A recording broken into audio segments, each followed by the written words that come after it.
suis ravie de vous retrouver pour cette nouvelle vidéo qui sera une vidéo où je vais vous parler des sorties SFFF qui m'intéressent pour la fin d'année. Alors de base je voulais sortir cette vidéo un peu plus tôt parce que j'avais été chercher des titres qui étaient parus déjà en août. Bon, ça allait pas trop niveau timing et niveau calendrier par rapport aux mes vidéos. Du coup ce que je vais faire c'est que comme cette vidéo normalement sortira début octobre ou du moins fin septembre début octobre, je sais pas encore exactement, je vais plutôt revenir un petit peu sur les sorties qu'il y a eu en septembre pour faire un petit rafraîchissement. Et ensuite je vais passer sur ça parce que de toute façon il y en a un peu moins qui vont sortir en octobre et en novembre. En novembre j'en ai vraiment trouvé très peu et en décembre j'en ai pas trouvé, donc comme ça au moins c'est fait. Et du coup c'est presque que des livres que j'aimerais acheter, que j'aimerais avoir dans ma palle, mais bon écoutez, on peut pas tout avoir donc on verra, il faudra que je fasse des choix dans tout ça. Mais vous verrez qu'il y a vraiment des belles sorties. Donc c'est parti, on commence tout de suite avec le mois de septembre. Alors en premier j'ai noté la sortie poche d'un premier tome que j'avais repéré sur le compte de Jen de Richesse de Fantasy parce qu'elle avait adoré cette saga à l'époque. Je sais plus si elle est à jour, je sais plus si elle l'a fini entre temps, mais du moins elle avait adoré les premiers tomes. Je l'avais vu passer également chez Camelot Magicadou qu'il avait beaucoup aimé également. Donc bref, je sais que c'est une série qui est très demandeuse on va dire en termes d'univers, mais c'est une série que je sais pas, qui m'a toujours beaucoup fait attirer. Et du coup là ils sortent le tome 1. Du coup c'est Terra Ignota, je sais pas de quel côté je vais vous mettre ça, je vais vous mettre ça là, voilà, sur ma porte ce sera mieux. Terra Ignota, donc le tome 1, trop semblable à l'éclair. Il y a 5 tomes de sortie. Et pour vous en dire un petit peu plus, c'est écrit année 2454, donc loin dans le futur. 3 siècles après des événements meurtriers ayant remodelé la société, les concepts d'état-nation et de religion organisés ont disparu. 10 milliards d'êtres humains se répartissent ainsi par affinité, au sein de 7 ruches aux ambitions distinctes. Paix, loisirs, prospérité et abondance définissent ce 25e siècle radieux aux atours d'utopie, qui repose toutefois sur un équilibre fragile, comme tout le temps sur tout ce qui est utopique. Et Mycroft Canner le sait mieux que personne. Coupable de crimes atroces, condamné à une servitude perpétuelle mais confident des puissants, il lui faut enquêter sur le vol d'un document crucial, la liste des 10 principaux influenceurs mondiaux, dont la publication annuelle ajuste les rapports de force entre les ruches. Bon bref, je m'arrête là, pas besoin d'en savoir plus. Je vais juste vous dire la dernière phrase. Or, dans un monde ayant banni l'idée même de Dieu, comment accepter la survenue d'un miracle? Voilà, encore une fois ça parle d'utopie, c'est le genre de SF que j'aime bien lire, donc voilà, j'aimerais bien découvrir celui-ci. C'est pas le meilleur de tous au niveau des notes parce qu'il est noté que 3,69. Après c'est des notes Babelio et non Goodreads, donc j'ai pas les lecteurs anglophones dans ces notations. Mais voilà pour celui-ci qui est sorti depuis un bout de temps, je crois normalement en grand format chez... c'est pas le Bélial? Je sais plus. Si je me trompe, je vous rajusterai ça ici avec un petit commentaire. Mais voilà déjà pour cette sortie qui est prévue le 4 septembre, je l'ai pas précisé. Ensuite, une sortie qui est prévue qui est déjà sortie au moment où je vous tourne cette vidéo, puisque c'était le 18 septembre, c'est Requiem pour les fantômes de Catherine Arden, qui va sortir tout simplement dans la collection Lune d'encre des éditions de Noël. C'est pour ça que je l'ai mis dans ma liste, parce que vous le savez, j'ai lu Magie d'encre d'Emma Torz, que j'ai beaucoup aimé dans cette liste. Il y a du thé pour les fantômes de Chris Vukcevic que je vais également découvrir. Bref, j'aime bien leur ligne éditoriale, donc je sais pas, j'ai toujours voulu envie de lire, d'en lire plus dans cette ligne. Et Catherine Arden, je l'ai pas encore découverte dans... mince, je sais plus. Sa trilogie, je sais plus, qui se passe en Russie, je ne sais plus, mais je l'avais dans un intégral des éditions France Loisirs chez mes parents. Et là, je sais juste que en gros, on va suivre un côté fantastique pendant la Première Guerre mondiale. Donc c'est écrit janvier 1918, Laura Yvain, après avoir été grièvement blessée, est revenue du front où elle était infirmière. Elle tente de retrouver sa vie d'avant à Halifax, au Canada, bien que son frère Freddy soit pour sa part resté dans les tranchées. Un jour, elle reçoit l'annonce de sa disparition accompagnée de l'uniforme du jeune homme. Incapable de croire à la mort de celui-ci, Laura décide de repartir pour la Belgique. Novembre 1917, après une explosion, Freddy Even reprend connaissance sous une casemate retournée, coincée dans le noir Oula, pardon. Coincés dans le noir avec un soldat allemand. Tous deux désorientés, ils vont devoir unir leurs forces pour survivre, mais une fois dans le No Man's Land, leurs chances seront infimes. Freddy pourrait-il être encore en vie? Laura parviendra-t-elle à découvrir ce qui lui est vraiment arrivé? Et la rumeur selon laquelle les soldats qui le souhaitent oublieraient tous leurs souvenirs grâce à un mystérieux violoniste est-elle fondée? Donc voilà, ils disent que c'est une fantaisie historique inspirée d'événements réels qui vous fera passer du rire aux larmes en une seule phrase.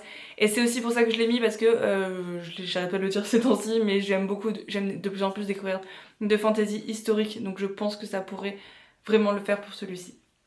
Et voilà, j'ai retrouvé, c'est écrit tout simplement, c'est pas que j'ai retrouvé, c'est l'autrice de L'ours et du rossignol, donc c'est pour ça que c'est quoi qu'il arrive, c'est une autrice que je souhaite découvrir. Ensuite, celui-ci, alors non parce que je me suis découvert que j'ai découvert que c'était un tome 5, donc je vais éviter de le mettre.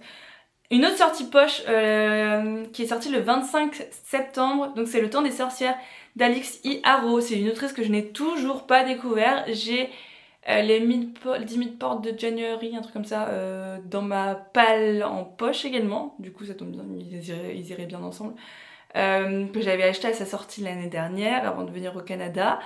Donc voilà, c'est une autrice pour laquelle j'entends des avis positifs aussi bien négatifs, donc écoutez, c'est pour ça que j'ai envie de me faire mon propre avis. Et du coup pour celui-ci, alors je sais qu'il y a une grosse part de féminisme dans un monde où les femmes sont rejetées parce que soi-disant des sorcières, voilà, dans la période où on connaît où ça s'est le plus passé. Et je l'ai vu beaucoup passer chez Lucie de Lucie a lu, qui l'a énormément aimé. C'est un one shot, donc c'est aussi une chose à prendre en considération parce qu'on a peu de one shot ces temps-ci. Alors pour le résumé, c'est écrit: avant, quand l'air était si imprégné de magie qu'il laissait un goût de cendre sur la langue, les sorcières étaient féroces et intrépides, la magie flamboyait et la nuit leur appartenait. Ce temps n'est plus, les hommes ont dressé des bûchers, et les femmes ont appris à se taire, à dissimuler ce qu'il a resté de magie dans des comptines, des formules à dessous et des contes de bonnes femmes.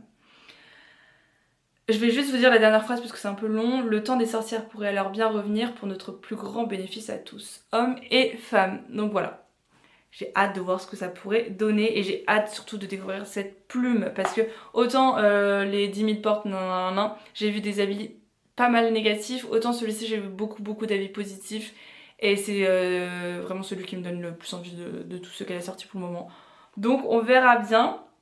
Et ensuite, toujours au mois de septembre, et à la même date, donc le 25 septembre, c'est un tome 2. C'est le tome 2 des Cités des Divines de Robert Jackson Bennett. Vous savez, j'ai lu le tome 1 au mois de mai que j'ai absolument adoré. J'aime de plus en plus cet auteur, découvrir ses écrits et tout. Je suis fan de ce qu'il écrit. J'ai adoré les mettre en lumière. D'ailleurs, il y a le tome 2 qui sort en poche au mois de décembre de ce que j'ai pu voir, au mois de novembre je crois. Donc si jamais ça vous tente. Donc je vais pas vous en dire plus sur ce tome 2, mais juste foncez à découvrir ces sagas parce qu'elles sont hyper immersives, elles sont incroyables, fantasy adulte, avec des systèmes de magie absolument géniaux.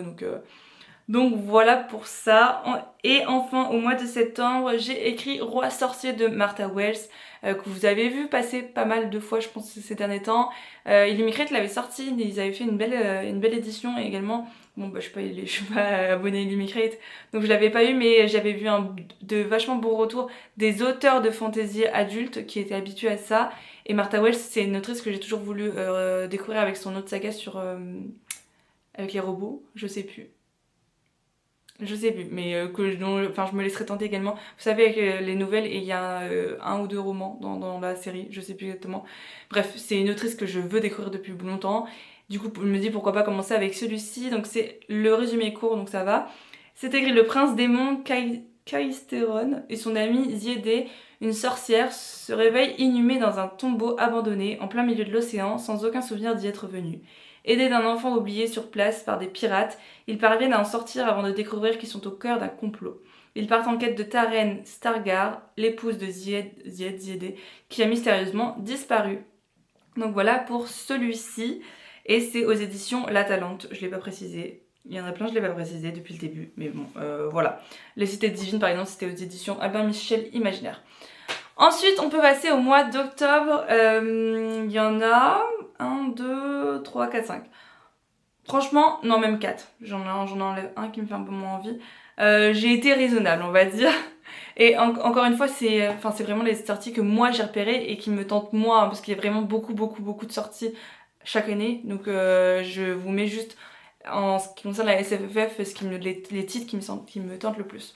Du coup, en octobre sortira le 9 octobre le tome 4 de Skyward de Brandon Sanderson, pour lequel j'ai énormément d'attentes, puisque vous savez, le tome 3 était une énorme déception. Donc j'espère juste que d'ailleurs ce quatrième et dernier tome, il me semble que c'est la fin de la saga, si je me trompe pas, va rattraper tout ça, parce que vraiment j'en ai besoin. Moi qui ai tellement aimé les 2 premiers tomes, j'en ai besoin.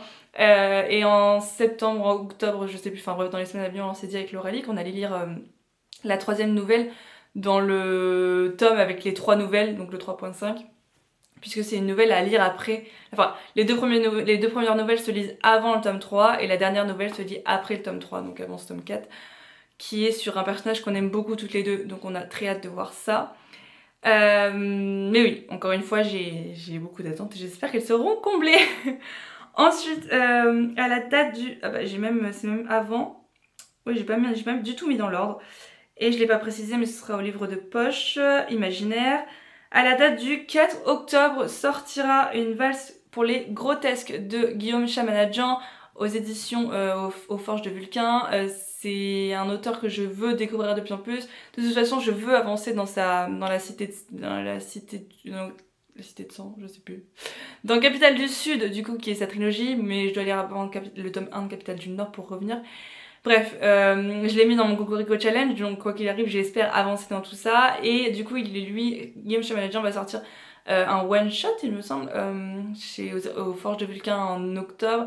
Et Claire Duvivier va également sortir un livre de son côté toute seule aux éditions L'École des Loisirs, il me semble. Qui sortira également en octobre ou fin septembre, je sais plus exactement. Mais voilà pour ça. Alors, je pense que je vais vous dire juste le premier paragraphe. C'est écrit: Johan von Capriccio est un jeune étudiant en obstétrique et chiroplaste de talent à l'université de Châtellerault, ville fondée par le savant astrologue Mirabile. Wesh, les noms déjà. Les mannequins anatomiques de Johan attirent un jour l'attention de Catherine von Grunewald, femme du margrave. Celle-ci le fait convoquer afin de lui montrer l'enfant dont elle a accouché quelques mois auparavant, dans le plus grand secret. Cornes, queue, sabots de bouc. L'enfant présente toutes les caractéristiques d'un faune. Et c'était juste écrit: étudiants et habitants la font vivre sous le patronage des grotesques statues de pierre représentant des créatures des folklores européens sculptées par le fondateur de cette ville où l'art et la science prennent vie à l'insu des habitants. Bon, ça me donne très envie, donc on verra bien ce que ça va donner. Ensuite, je reviens un petit peu en arrière, il y a une sortie poche qui va arriver le 3 octobre d'une saga que j'ai déjà en grand format, mais bon. Ce sera peut-être un bon petit coup pour me dire: il est temps que tu le sortes de ta palle parce que tu l'as acheté parce qu'il te donnait envie et que c'est une saga qui fait... Quoi?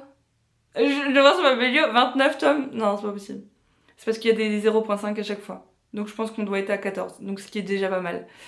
En gros, c'est un récit où on fait des voyages dans le temps, donc c'est du fantastique, pour retourner dans des événements historiques qui sont passés à l'époque. Donc réel, hein, mais il y a cette part de fantastique puisque retourne dans le temps. Et ça se passe à l'Institut de Sainte-Marie, c'est un institut de recherche historique. Les historiens n'étudient pas seulement le passé, ils le visitent. Et ça me fait toujours penser à Rouge Rubis, Vert Émeraude, les films à l'ancienne là de notre adolescence. C'est écrit: derrière l'innocente façade de Sainte-Marie, le secret du voyage dans le temps a été découvert et reste bien gardé. Les chercheurs en histoire ont ainsi une méthode de travail tout à fait particulière. Ils étudient en temps réel les événements majeurs de l'histoire. En se faisant passer pour d'inoffensifs excentriques, ils tentent de répondre à certaines questions qui n'ont jamais été résolues sans jamais toucher au cours de l'histoire, au risque d'en mourir. Et nous, on va suivre Madeleine Maxwell, qui est une jeune et brillante historienne et qui a été contactée par un ancien professeur afin de rejoindre l'équipe de l'Institut de Sainte-Marie. Donc voilà, je ne vais pas en apprendre plus, mais ça m'a l'air très chouette. Et enfin, en date du 10 octobre, c'est un one-shot, je crois, ou qu'il est mal noté sur Babelio. J'ai pas été voir la note sur Goodreads, mais c'est une autrice dont j'aime particulièrement les livres, mais par contre je veux lire le tome 2 de son autre saga avant de me lancer dans celui-ci. Et encore une fois, c'est du fantastique historique, donc je vais pas vous répéter que j'aime de plus en plus le fantastique dans ma SFFF, enfin dans la SFFF. Donc pourquoi pas avec celui-ci, qui est Le Familier de Lee Bardugo, qui sortira aux éditions de Saxius. Donc c'est écrit au XVIe siècle dans la ville de Madrid, récemment devenue capitale d'Espagne.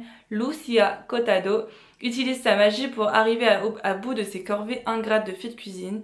Quand la maîtresse de maison découvre son don, elle demande à Lucia d'en faire usage afin de faire gravir l'échelle sociale à sa famille. Ce qui commence comme une simple distraction devient un jeu dangereux pour Lucia lorsqu'elle attire l'attention d'Antonio Pérez, le premier secrétaire du roi, ruminant sa récente disgrâce. Encore sous le choc de la défaite de son invincible armada, le roi est aux abois en quête d'un avantage stratégique dans sa guerre contre la reine hérétique Élisabeth I d'Angleterre. Pérez ne reculera devant rien pour regagner ses faveurs. Donc je pense qu'il va l'utiliser pour avoir de nouveau son trône, mais j'en ai entendu des bons et des moins bons avis, donc je sais pas trop, on verra bien, mais j'avoue que j'aimerais bien me faire tout de même mon avis parce que je pense que ça peut être chouette, surtout à l'époque, et vu la couverture, c'est pas mal pour l'automne. Pour l'automne, faut l'avouer, là ça va bien avec l'automne. Voilà pour le mois de octobre, et on va finir avec 2 titres, ouais c'est ça, pour le mois de novembre. Pour commencer, la sortie que j'attends le plus pour ce second semestre, enfin vraiment je vais pas mentir, Colère de John Kewin, donc le tome 4 des livres des Terres Bannies, aux éditions Léa. Forcément c'est une de mes sagas préférées au monde, vraiment de toutes les sagas que j'ai pu lire, et c'est le tome 4, donc c'est le dernier tome de cette saga qui sortira, je vous l'avais pas précisé, mais le 21 novembre. Donc laissez-moi vous dire que j'ai une copine qui est chez moi jusqu'au 22-23, je sais plus, et ensuite qui repart en France. Des moments où elle partira, je me lancerai dans cette suite et fin, mais ça va être l'horreur. J'ai tellement peur de ce que nous prépare l'auteur, parce qu'il a pas peur parfois de nous faire souffrir, souvent même de nous faire souffrir. Je sais pas, on verra bien. On verra bien, mais encore une fois, je le lirai en LC avec Laura Lee, mais on a tellement hâte de ce tome 4, enfin, j'ai trop hâte. Et enfin, pour finir avec cette vidéo, je me suis noté The Great Library of Tomorrow de Rosalia Aguilar Solas, donc qui est le tome 1, le livre de la sagesse, qui sortira donc le 26 novembre aux éditions Actu SF. Alors du coup je sais juste pas si c'est un one shot ou pas, mais c'est écrit, je vous dis juste le début. Vous aussi entrez dans la grande bibliothèque de Tomorrow. Cela fait des siècles qu'Elia sert dans la grande bibliothèque. C'est un lieu étrange et fascinant dans lequel des portails magiques donnent accès aux nombreux royaumes de Paper World. Et en gros ils disent à la fin, trouver Rosalia peut être un défi car elle partage son temps entre sa ville natale, ou vous pourriez la surprendre en train d'écrire dans un café-librairie. Donc je pense que c'est parfait pour les fans de livres, de lecture, de tout ça. Donc j'en sais pas plus, en fait on n'en sait pas beaucoup parce qu'il n'y a pas eu encore beaucoup de pub qui a été faite autour de promotion qui a été faite autour de ce livre. Donc on verra bien ce que ça va donner, mais je pense qu'Actu SF là ça va arriver avec les... Peut-être que c'est déjà arrivé depuis que j'ai posté cette vidéo. Donc voilà pour ça, et voilà pour cette vidéo. Donc n'hésitez pas à vous à me dire s'il y en a que vous avez déjà lu, du moins dans les sorties de septembre, s'il y en a qui vous tentent dans ceux que je vous ai présentés pour ceux qui arrivent au mois d'octobre, novembre. Mais tout ça pour dire je pense qu'il y a des grosses pépites qui arrivent, donc j'ai vraiment extrêmement hâte, et encore une fois des suites et des fins de saga qui j'espère ne vont pas me briser le cœur, mais en même temps c'est aussi pour ça qu'on les lit. Donc voilà, moi je vous fais de gros bisous et je vous dis à bientôt pour une nouvelle vidéo.